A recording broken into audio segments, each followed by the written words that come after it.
शहरनामा के ख़ास उर्दू प्रोग्राम बात से बात चले में आप सबका खैर मकदम है।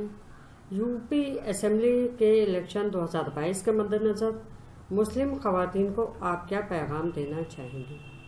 आज हमारे साथ स्टूडियो में मौजूद हैं समाजी कारकुन मोहतरमा ताहिरा हसन साहिबा, सीनियर जर्नलिस्ट मोहतरमा मेहरू जाफ़र साहिबा और समाजी कारकुन मोहतरमा रबीना जावेद मुर्तज़ा साहिबा।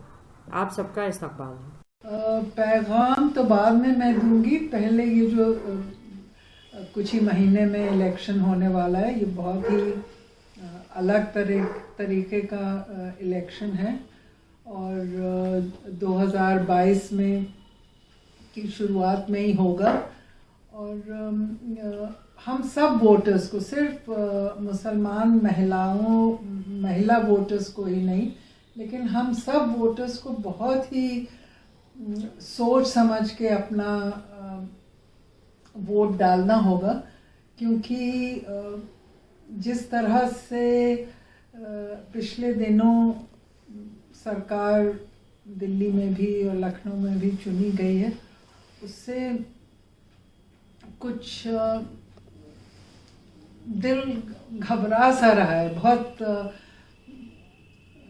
खुशी नहीं है मुझे। तो इस बार मैं चाहूँगी कि हम सब लोग मिल के सोच समझ के आपस में डिस्कशन करके ऐसी ताकतों को जिताएं जो हमारे बीच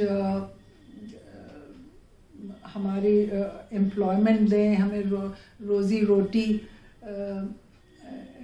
के साधन का बंदोबस्त करें, हमारी सुरक्षा का बंदोबस्त करें, क्योंकि माहौल ऐसा है जिसमें इत्मीनान नहीं है, जिसमें बेचैनी बहुत है। तो हम लोग चाहेंगे कि हम ये देखें, जज्बात में आके हम अपना वोट सिर्फ मुसलमान कैंडिडेट को ना दे दें।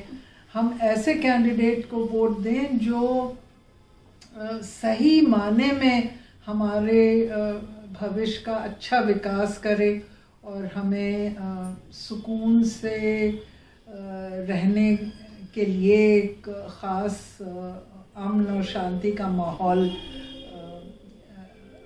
क्रिएट करे हमारे लिए। तो हम चाहेंगे, हम भी और हमारी जो मुस्लिम महिलाएं हैं और जितने भी वोटर्स हैं, बहुत ही सोच समझ के अपना वोट इस बार दें।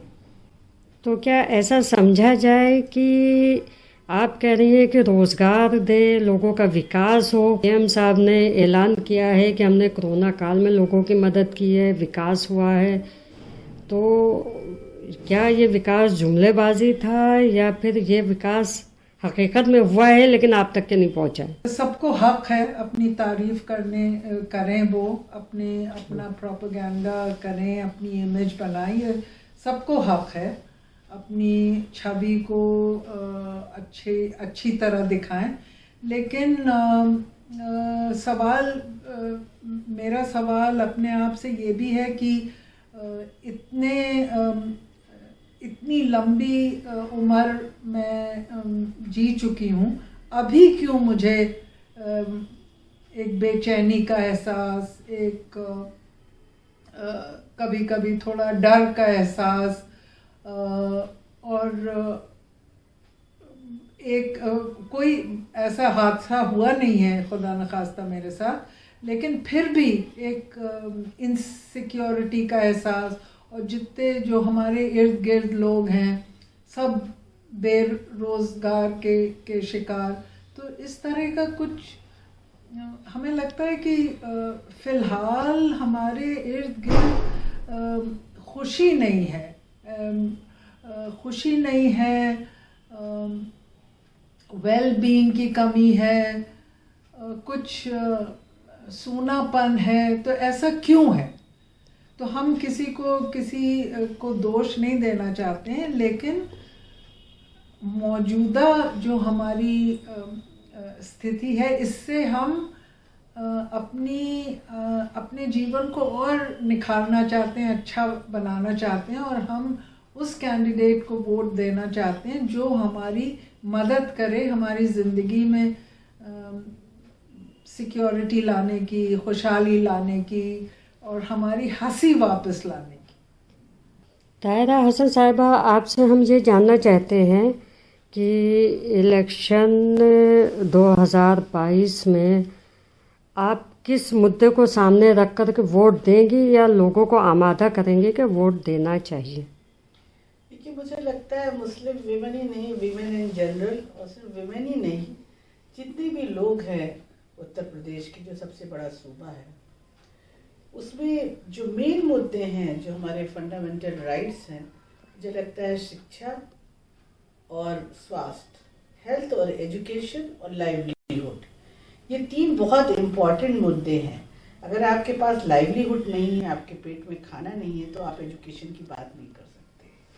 तो उस लाइवलीहुड को करने के लिए एक माहौल की भी ज़रूरत है कि वहाँ सिक्योरिटी हो, लोगों में कोई डर ना हो, खौफ ना हो, लोग काम करने निकलें। देखिए, ज़्यादा बड़ी तादाद जो है वो मेहनत कश लोगों की है, मजदूर है जो रोज़ कुआं खोदता है, पानी पीता है, उसके बाद देखिए आके फुटपाथों पर ये मजदूर सोते हैं।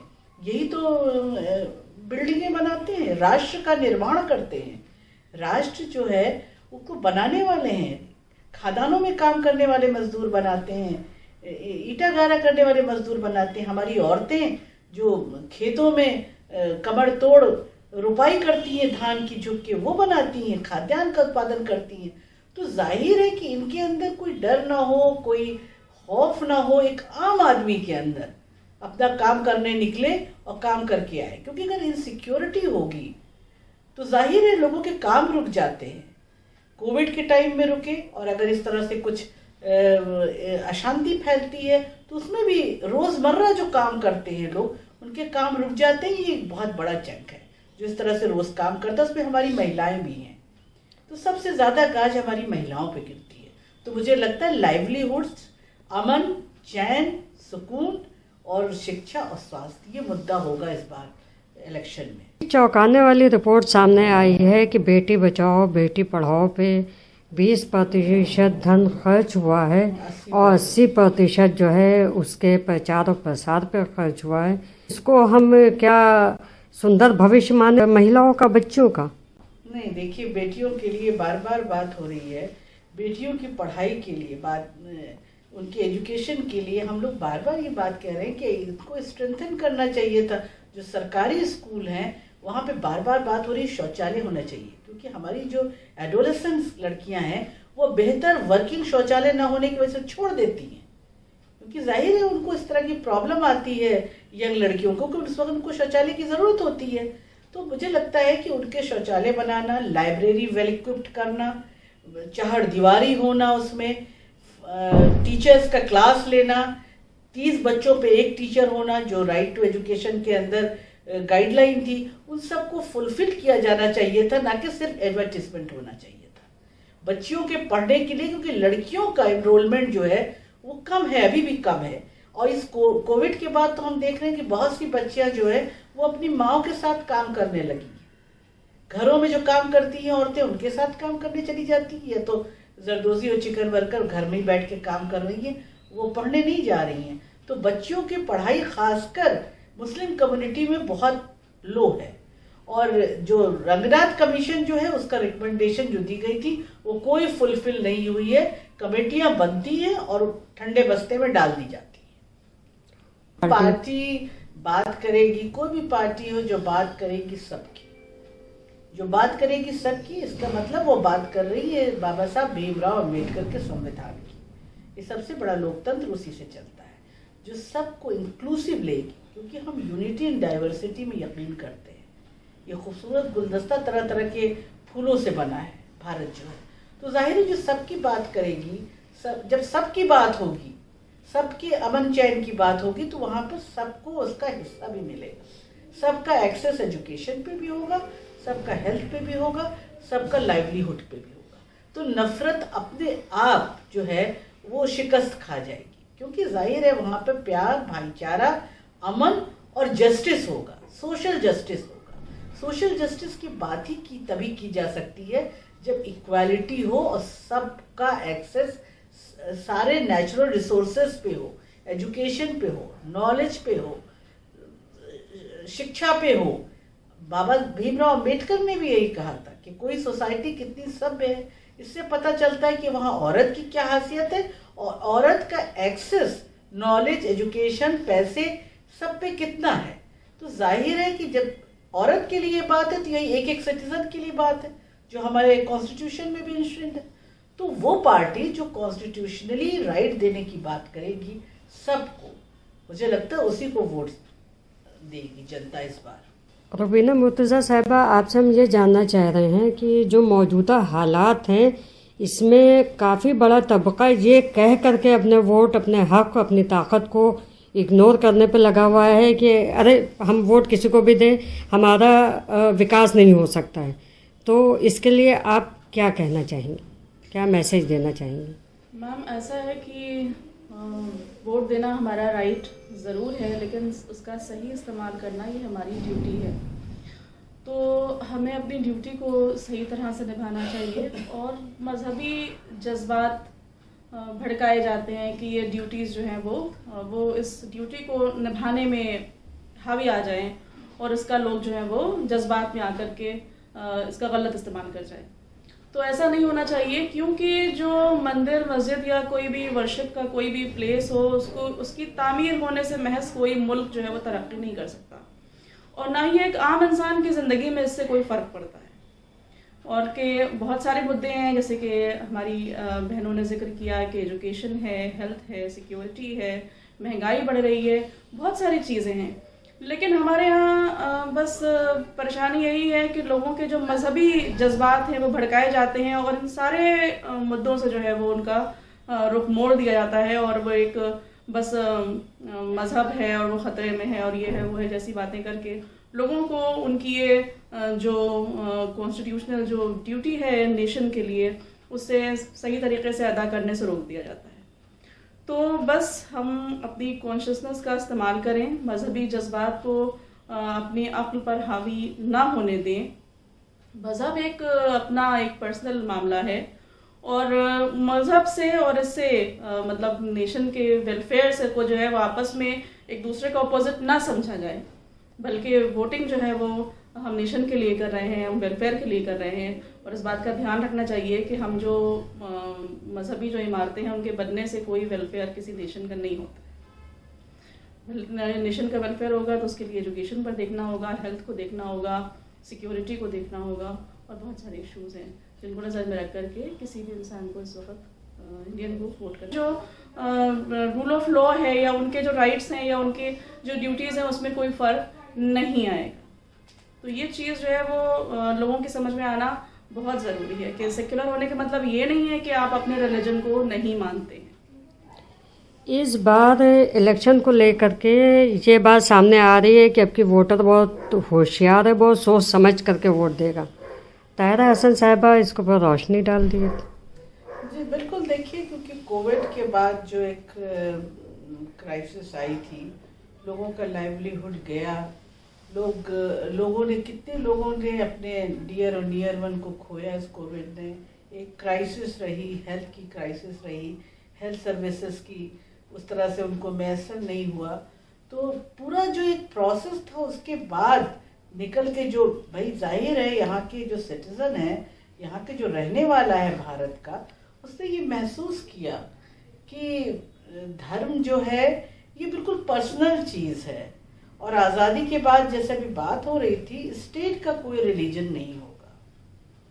पंडित नेहरू ने भी इसको कहा था, गांधी जी ने भी कहा था कि स्टेट के कोई रिलीजन नहीं होगा और यहाँ पे सबको इक्वलिटी होगी, चाहे किसी मजहब को माने, और जो नास्तिक है उसका भी उतना ही अधिकार होगा। ऐसा नहीं है कि जो नास्तिक है उसको कोई अलग चश्मे से देखा जाएगा। तो उस चीज़ को मुझे लगता है कि लोगों ने भी रियलाइज किया है कि जब इक्वालिटी होगी, इस लोकतंत्र जो सबसे बड़ा लोकतंत्र है, जो संविधान से चलता है, वो उसी पे उसकी सारी चीज़ें जो संविधान में इंश्योर्ड है, हमारे राइट्स, वो हमको मिलेंगे, तभी हम फले फूलेंगे, आगे बढ़ेंगे, तभी इक्वालिटी होगी। वरना देखिए हैव और हैव नॉट का गैप भी बढ़ रहा है। जो अभी रिपोर्ट आई है, इक्वालिटी रिपोर्ट आई है, उसमें भी बता रहे हैं कि बहुत चंद मुट्ठी भर लोगों के पास जो है वो सारे रिसोर्सेस हो गए हैं, वरना एक बड़ा चंद जो है उसके पास कुछ नहीं है पाने के लिए। तो इसको देखते हुए इस वक्त लोग अपने राइट के लिए, अपने अधिकारों के लिए, कॉन्स्टिट्यूशनल राइट जो हमारे हैं, जो एक वेलफेयर स्टेट को देना चाहिए, हम वेलफेयर स्टेट हैं, वेलफेयर स्टेट को देना चाहिए। इसे मैंने पहले भी कहा था, fundamental right, health, education, livelihood, बेहतर जिंदगी, right to education, right to food, ये सब हमारे यहाँ आर्टिकल्स में आता है, ये एक्ट बने हमारे यहाँ कि हमको हर एक को खाना मिलना चाहिए, शिक्षा मिलना चाहिए, स्वास्थ्य पे अधिकार होना चाहिए। तो राइट टू लाइफ आर्टिकल 21 में ये इंस्ट्रिक्ट भी हुआ। तो राइट टू लाइफ क्या सिर्फ सांस लेना नहीं है, डिग्निफाइड लाइफ, आपको डिग्निफाइड लाइफ मिलनी चाहिए, जहाँ पे आपको एजुकेशन भी मिले, आपके बच्चों को, आपको खाने को भी मिले, आप डिग्निफाइड लाइफ जिए, डर डर के नहीं। ये आपका राइट है, आपका मुल्क है। तो इन सब चीज को देखते हुए ही लोग इस बार मुझे लगता है कि वोट करेंगे, क्योंकि लोग अब समझ रहे हैं, पढ़ रहे हैं, और चाहे वो मार्जिनलाइज क्लास के बच्चे भी पढ़ के आ रहे हैं, ओबीसी के भी बच्चे भी अब पढ़ के अपनी बातों को आगे पहुंचा रहे हैं, लोगों में अवेयरनेस ला रहे हैं, दलित भी पढ़ रहे हैं, दलितों को भी अब अपनी बात पहुंचाने के लिए उनके भी बहुत से यूट्यूब चैनल्स वगैरह हैं जिससे कि वो अपने इश्यूज को पहुंचा रहे हैं। तो मुझे लगता है कि जनता जागरूक हो रही है, अपने कॉन्स्टिट्यूशनल राइट के प्रति जागरूक हो रही है, और उन्हीं सबको ध्यान में रखते हुए वो ये वोटिंग करेगी। रुबीना मुर्तजा साहिबा, आपसे मैं एक सवाल करना चाहते हैं। ताहिरा हसन साहिबा ने कहा कि जनता जागरूक हो रही है। अभी इलेक्शन से पहले, लास्ट टाइम पे या इलेक्शन से एक दिन पहले ऐलान हो जाता है, तो पब्लिक जो है आपकी पहले ही अवेयर हो कि हमें वोट किसको देना है, वो किसी भी बहकावे में ना आए जिससे हमारा वोट कहा जाए कि खटाई में चला जाता है, खतरे में चला जाता है, और हमारी ताकत जो है वो अधूरी नहीं बल्कि हमारी ताकत निल हो जाती है। आपने बहुत अच्छी बात कही, और शायद मैंने अपनी बात में इसका जिक्र भी अभी किया था कि ये बात जो होती है कि जो रिलीजियस हेड्स हैं या धर्मगुरु हैं, उनसे पार्टीज जो है वो बातचीत कर लेती हैं और फिर वो एक ऐलान कर देते हैं, ये पूरी तरीके से अनकॉन्स्टिट्यूशनल है। उनको राइट नहीं है इस तरीके से किसी के बारे में ऐलान करने का कि फलां को वोट दिया जाए, और ये कहीं ना कहीं ये पॉलिटिकल पार्टीज की भी कमी को जाहिर करता है कि वो खुद वो कम्युनिटी के लिए कुछ नहीं कर पाई हैं। तो उनके लिए ये इजी रहता है कि एक पर्सन से उन्होंने बात कर ली, कुछ उसको एक वो बना दिया कि आवाम तो सबकी है ना, जिसको सामने आना है उसको आवाम से मुखातिब होना चाहिए, आवाम के मुद्दों को समझना चाहिए। अगर ये चीज़ पॉलिटिकल पार्टीज कहीं ना कहीं गलती करती हैं इसमें कि वो कम्युनिटीज़ को नहीं समझ पाती हैं या उनकी बातों को नहीं सुन पाती हैं, उनकी डिमांड्स को नहीं समझ पाती हैं, तो उनको ये करना पड़ता है। अगर पॉलिटिकल पार्टीज ये गलती ना करें, आवाम के बीच में और उनके बीच में इतना गैप ना रहे, वो मतलब तब वो इस तरह की चीज़ें नहीं करेंगी। और जो रिलीजियस हेड्स हैं उनके लिए भी ये एक बहुत ही गलत, मैं कहूँगी कि ये बहुत ही गलत बात है कि वो किसी के हक में एक दिन पहले ये ऐलान कर दें कि फलां को वोट दिया जाए। ये पूरी तरीके से मैं इसको अनकॉन्स्टिट्यूशनल मानती हूँ, बिल्कुल गलत बात है ये, बल्कि आवाम को अपनी ज़मीर की आवाज़ पर वोट देना चाहिए। खैरू जाफर साहिबा, आपसे मैं एक सवाल करना चाहते हैं। अभी रुबीना मुर्तजा साहिबा ने कहा कि फलां को वोट देना है, या धर्म के गुरु जो है आकर के ऐलान कर देते हैं और पब्लिक वोट देने लगती है, तो क्या आपको लगता है कि लीडर और जनता के बीच में अच्छा रिश्ता है, तालमेल है? नहीं, बिल्कुल। जो कार्यकर्ता हैं हर पॉलिटिकल पार्टी के, उनका तो ये काम है, और कुछ हद तक हम लोगों का भी ये काम है कि बिल्कुल पंचायत तक हम जाएं और लोगों से कहें कि आप अपना ज़मीर इस्तेमाल कीजिए, आप अपने दिल की बात पे यकीन कीजिए और इस तरह से वोट दीजिए। ये नहीं कि मस्जिद में मौलाना साहब ने खुतबा दिया और वहाँ पे सबको कह दिया कि अगर उनके ऐलान किए हुए कैंडिडेट को लोग वोट नहीं देंगे तो फिर वो दोज़ख की आग में जलेंगे। तो ये तो हर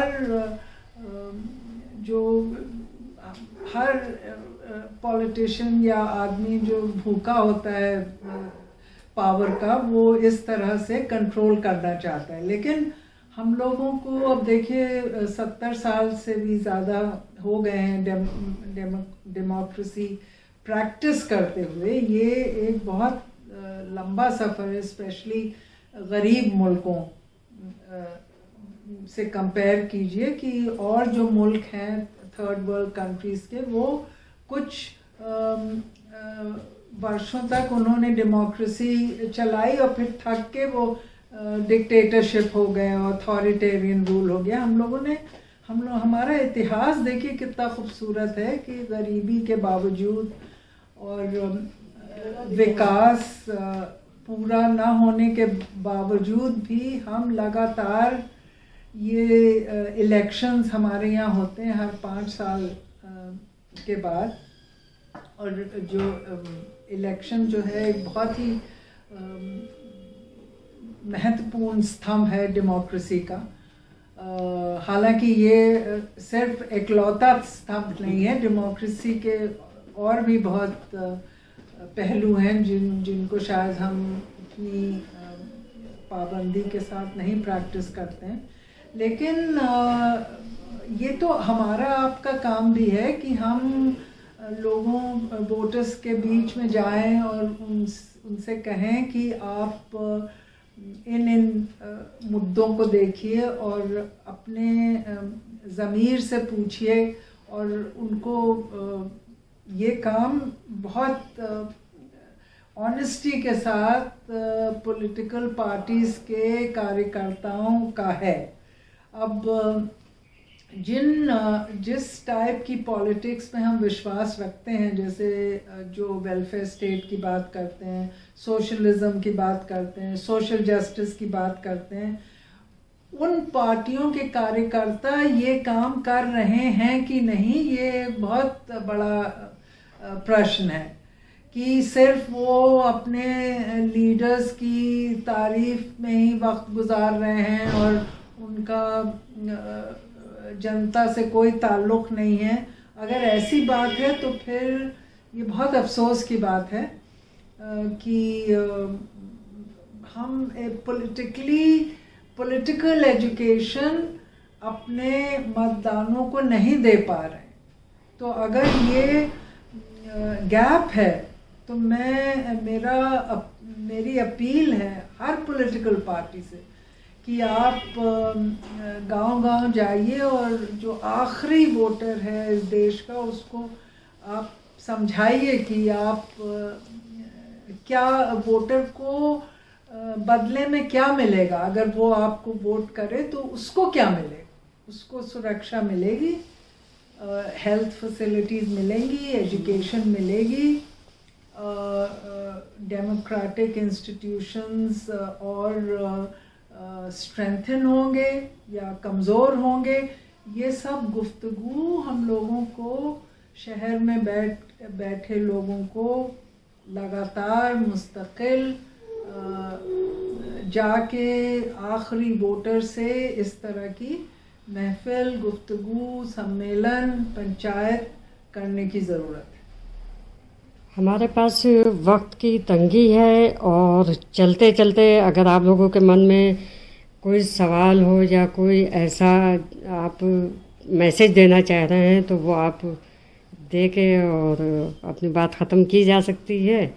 और एक बात ऐड करना चाहूँगी कि जैसे आपने रिलीजियस हेड्स के बारे में जो पूछा था, तो उसी से रिलेटेड बात यह है कि रिलीजियस हेड्स जो हैं उनको इस बात के लिए लोगों को अवेयर करना चाहिए कि उनका नाम वोटिंग लिस्ट में है कि नहीं है। बिल्कुल। तो इन सब चीज़ों के लिए प्रिपेयर कर रहे हैं उनको बताएं कि वो वोट ज़रूर दें, जो उनको सही लगे उसको वोट दें। ये उनका काम नहीं है कि वो एक नाम का ऐलान कर दें कि इसको जाकर के वोट दें। ये एक बहुत गलत बात है। और right to live with dignity, ये हर नेशन में हर एक के पास होना चाहिए। और अगर इसके पास अगर किसी एक कम्युनिटी से या किसी भी कुछ लोगों से, या कि चाहे वो जेंडर के बिना पर या रिलीजन के बिना पर या कास्ट के बिना के ऊपर इसको छीनने की कोशिश की जाएगी, तो फिर कभी भी आप ये नहीं कह सकते कि मुल्क तरक्की कर रहा है।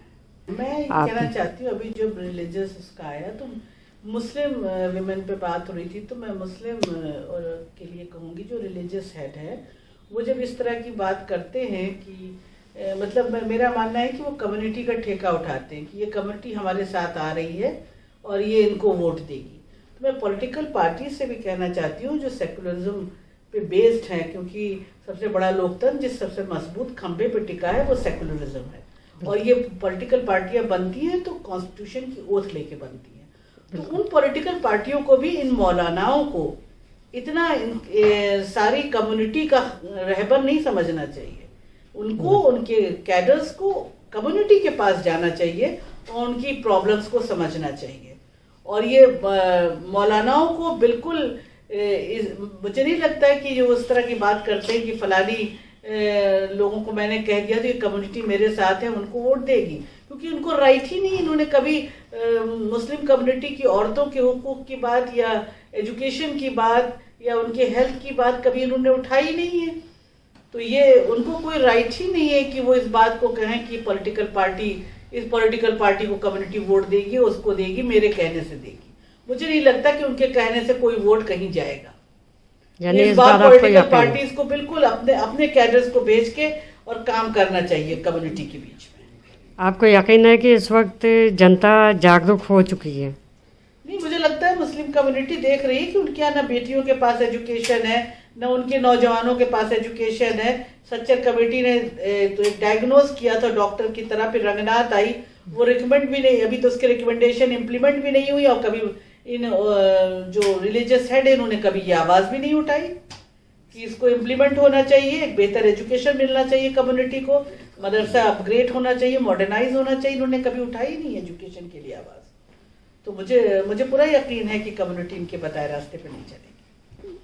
जी, मैं बस इतना कहना चाहूँगी कि ये डेमोक्रेसी हमारी बहुत कीमती विरासत है और इसको आप समझिए। और अगर ये हमारी ज़िंदगी से डेमोक्रेसी छिन गई तो किस तरह का समाज होगा, किस तरह की हमारी ज़िंदगी होगी, ये सोच के भी खौफ आता है। और इसको डेमोक्रेसी को अपने जी और जान की तरह संभालिए और इसकी अहमियत समझिए और बहुत ही सोच समझ के अपना वोट डालिए। और आप लोगों ने अपना कीमती वक्त दिया, इसके लिए ताहिरा हसन साहिबा, मेहरू जाफ़र साहिबा, रुबीना मुर्तज़ा साहिबा, आप लोगों का बहुत बहुत बहुत शुक्रिया।